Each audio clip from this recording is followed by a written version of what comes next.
नमस्कार, मैं नीनू खरबंदा आपके अपने इस चैनल पिंक लाइफ में आपका हार्दिक स्वागत करती हूँ। आप सब कैसे हैं? आप सब स्वस्थ होंगे, व्यस्त होंगे और पॉजिटिविटी को अपने साथ होल्ड किए हुए होंगे। कामना मेरी सदा यही रहती है कि आपका जीवन परफेक्ट पिंक पिंक बना रहे, खुशियों से परिपूर्ण रहें आप सब। बीती ताही बिसारी दे आगे की सुध ले, ये बहुत ही मशहूर कवि गिरधर जी की पंक्तियों में से, कविता की पंक्तियों में से एक है, जो ये बताते हैं कि जो समय बीत गया उसे भूल जाओ और अपने आने वाले समय की सुध लीजिए। यानी आप बीते हुए समय में मत जिए कि कल क्या हुआ और कैसा हुआ, क्यों हुआ, बल्कि उस समय से कुछ सीख कर आने वाले समय को कैसे उपयोगी बना सकते हैं, कैसे सफलता हासिल कर सकते हैं, उसे अपनाइए, सुध लीजिए, वर्तमान में जिए, वर्तमान प्रेजेंट। इन्हीं भावों को आपके सामने मैं आपके सम्मुख प्रस्तुत करने जा रही हूं एक छोटी सी कहानी के साथ, जो कि महात्मा बुद्ध जी की बहुत ही प्रसिद्ध कहानी है। महात्मा बुद्ध अपने शिष्यों के साथ मठ में रहते थे और जब कभी भिक्षाटन के लिए जाना होता था तो सारे शिष्य उनके साथ भ्रमण के लिए जाते थे और वह शिष्यों के साथ ही गांव से एक गांव दूसरे गांव घूमते थे, भ्रमण करते थे। एक बार महात्मा बुद्ध जी को सूझा कि चलो अब मैं शिष्यों के साथ यात्रा पे नहीं जा रहा, गांव के भ्रमण के लिए नहीं जा रहा, अब इस बार मैं अकेले ही जाऊंगा। ऐसा सोचकर उन्होंने अपने शिष्यों को मना कर दिया कि आप सब आज मेरे साथ नहीं जा रहे हैं, मैं ही भ्रमण के लिए अकेला ही जा रहा हूं। शिष्य बेचारे मन महसूस कर रह गए, क्योंकि उन्हें आदत थी महात्मा बुद्ध के साथ भ्रमण करने की, उनके साथ उन्हें अच्छा लगता था, लेकिन कोई भी कुछ कह नहीं पाया और महात्मा बुद्ध अपनी यात्रा पर निकल पड़े। एक गांव से दूसरे गांव, दूसरे गांव से तीसरे गांव भ्रमण करते हुए जा रहे थे। और एक दिन वो अपने किसी गांव में सुबह सुबह भिक्षा के लिए घर घर के सम्मुख जाकर पहुंचे तो वहां पर एक व्यक्ति जो कि बहुत ही नशे में धुत था, उसने उन्हें गौतम बुद्ध को कुछ अनाप शनाप बोला और कुछ भी कहा। तो ऐसे में महात्मा बुद्ध उसे बिल्कुल देखा नहीं, उसे देखते हुए आगे की ओर चल पड़े और वह तब भी कुछ ना कुछ बोलता ही रहा। थोड़े समय के पश्चात एक बूढ़ा व्यक्ति जो कि उसके घर के कुछ दूरी पर ही रहता था, उसने बोला, अरे आपने क्या कर दिया, आपके यहाँ तो गौतम बुद्ध जी आए थे और आपने इतना कुछ बुरा भला उनको कहा, क्योंकि वो नशे में था। और जब उसका नशा उतरा, उस बूढ़े व्यक्ति ने फिर से उसे याद दिलाया कि तुम्हें जाकर उनसे माफी मांगनी चाहिए जो तुमने बोला।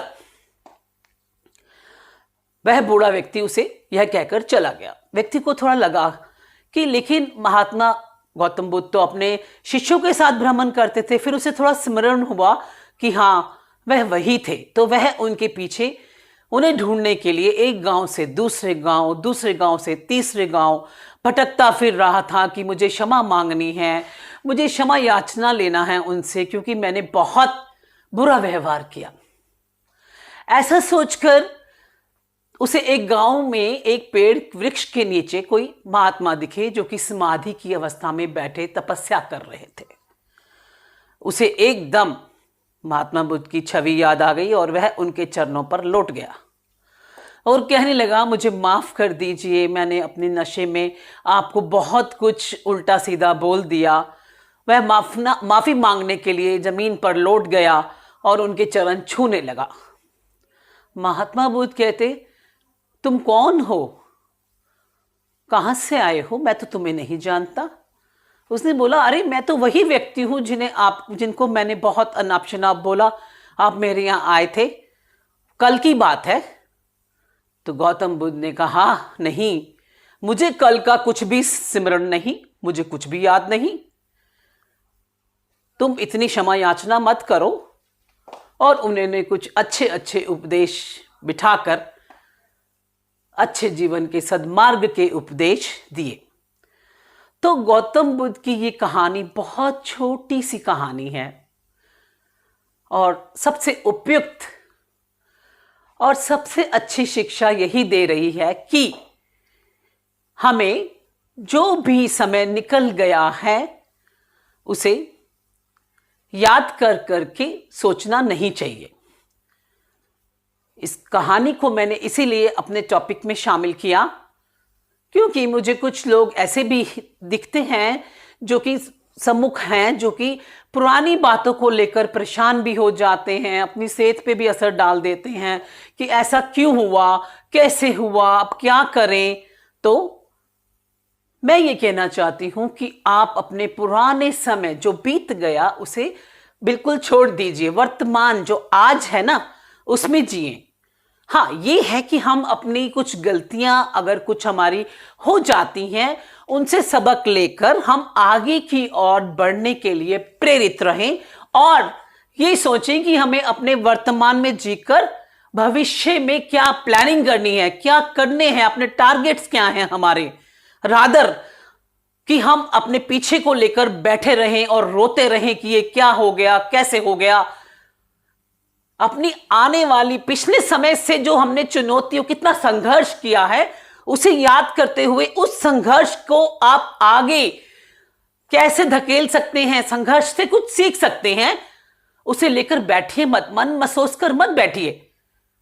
अपने आप को प्रिपेयर करिए आज में, आज क्या है, आज हमारे पास क्या है, और उसे देखते हुए चलते चलेंगे तो जीवन के लक्ष्यों को प्राप्त कर पाएंगे।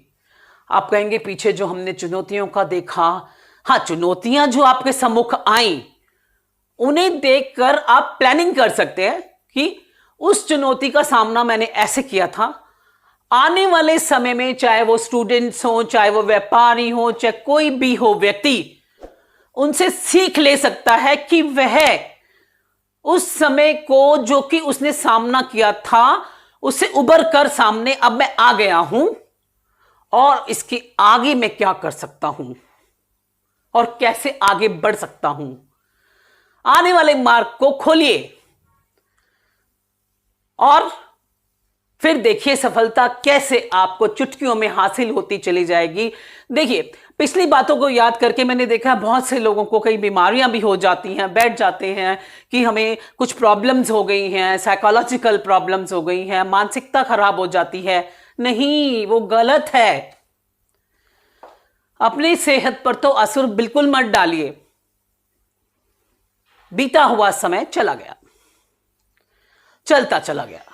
आने वाले समय को कैसे बढ़ना है उसे याद रखें। Do not let the shadows of your past darken the doorsteps of your future. Forget and forgive.